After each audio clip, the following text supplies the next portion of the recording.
We visited the Grand Bavaro Princess with my parents, and this Punta Cana resort surprised us in many ways. John and I have visited 28 resorts in Punta Cana, and we aim to stay in every single one so we can compare them all. In this video, we'll give you our bare bones opinion and tell you exactly what we liked and didn't like about this property. We liked the beach. The Bavaro Princess is located on the White Sands beach, which looked stunning. It is one of the most beautiful beaches we've seen in the Bavaro Punta Cana area. It had the characteristic turquoise color and white sand, although it was a bit wavy. The sand had a nice extension with plenty of space for soccer goals, a beach volleyball court, a half basketball court, and a petanque court. The beach area had plenty of chaise lounges and palapas for shade. There was some seaweed midday on the sand, but not in the water. A considerable amount of seaweed was on the sand the following day. Still, numerous staff members did their best to clean it up.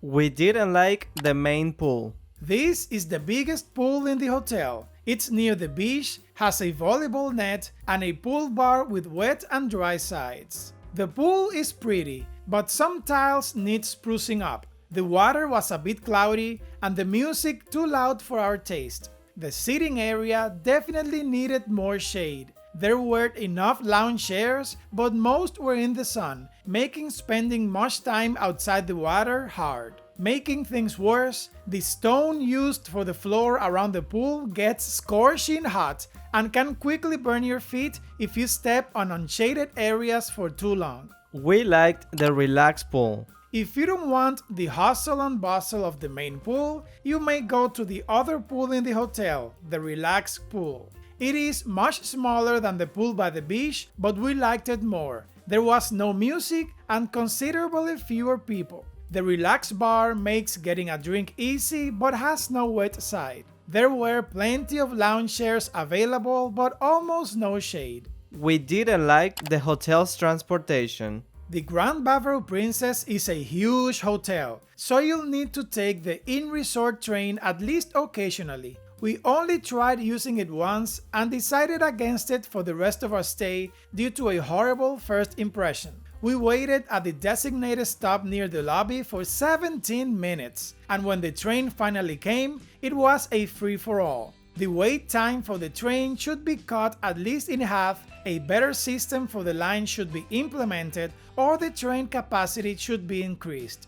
We liked the coffee shop. We love a good hotel coffee shop, and the princesses did not disappoint. We were delighted to find out that even though Frappuccino coffee was on the Platinum side section of the resort, all guests could use it. There is an excellent selection of sweet and savory snacks and coffee. Our favorites were the sugar donuts and the caramel frappuccinos. We came back time and time again throughout our stay. Did you know you can visit this famous turquoise natural pool in Punta Cana? It is one of the Dominican Republic's top destinations for swimming, zip lining, and other fun activities. You can book this once-in-a-lifetime excursion online with free transport from your hotel by scanning the QR code on the screen or clicking the link in the description. We didn't like making dinner reservations. From experience, we know to make our dinner reservations as soon as possible after checking in, so we did just that. Usually, you can book your desired restaurant using the hotel's app, but it was down, so we headed to the theater where staff members were taking dinner reservations. The line was long. Only one person took the reservations, and each guest took about 10 minutes. Luckily, after they tweaked their approach, what looked to be more than an hour's wait only took us 28 minutes. Needless to say, this was not the perfect start to our two-night stay. We liked the Indian restaurant. On our second night there, we had dinner at the Indian restaurant Samsara. Samsara is a gorgeous restaurant in the middle of an artificial lake. The decor was creative and whimsical, and the view of the lake filled with ducks and flamingos was spectacular. The staff was super friendly but a little oblivious. Everything from the samosas, the shorba, and the curry lamb to the pistachio ice cream for dessert was delicious. Samsara is one of the best Indian restaurants we've been to in the 28 Punta Cana resorts we've stayed in, and it was our best meal at the Grand Bavaro Princess. We didn't like the Mexican restaurant.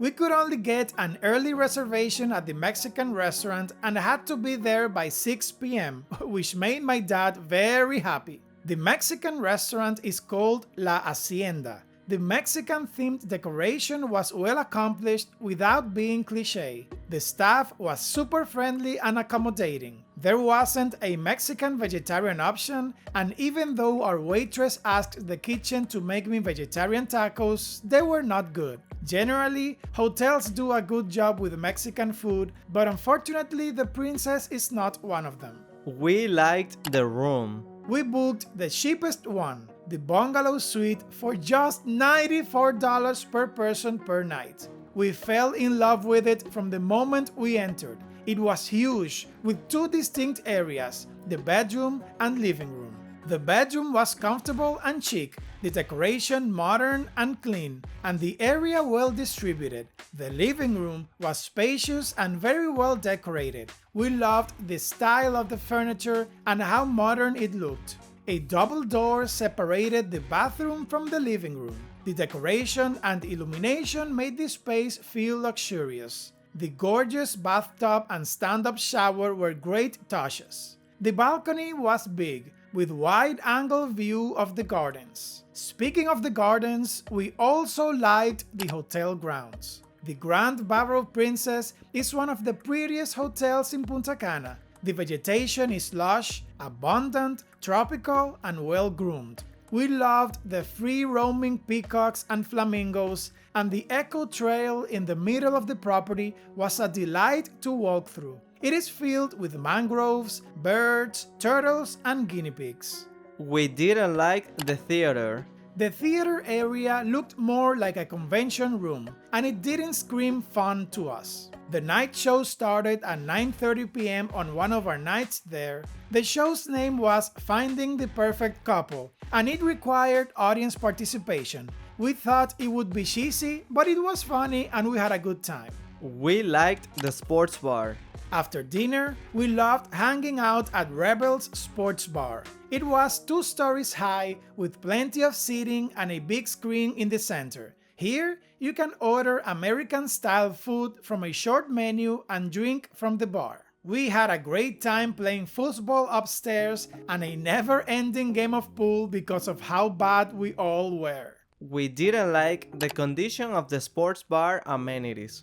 There were 2 pool tables, one of which was out of service, and the football tables needed refurbishing. There were also pay-to-play arcade machines, which could have been free. We loved the amenity variety. The Grand Bavaro Princess is a big resort, and it doesn't disappoint when it comes to amenities. If you, like us, like to work out during your vacation, there is a well-equipped gym. There is also an on-site spa, which you have to pay to use, a half basketball court by the beach, a beach volleyball net, and soccer goals. There are also 3 sand surface tennis courts, a multi-purpose court, an archery range, and a kids club with slides. You can also borrow equipment for water activities like kayaking. To see what we loved and hated about the Hard Rock, another huge Punta Cana resort, click the video on the left or the video on the right for a full tour of the Grand Bavaro Princess.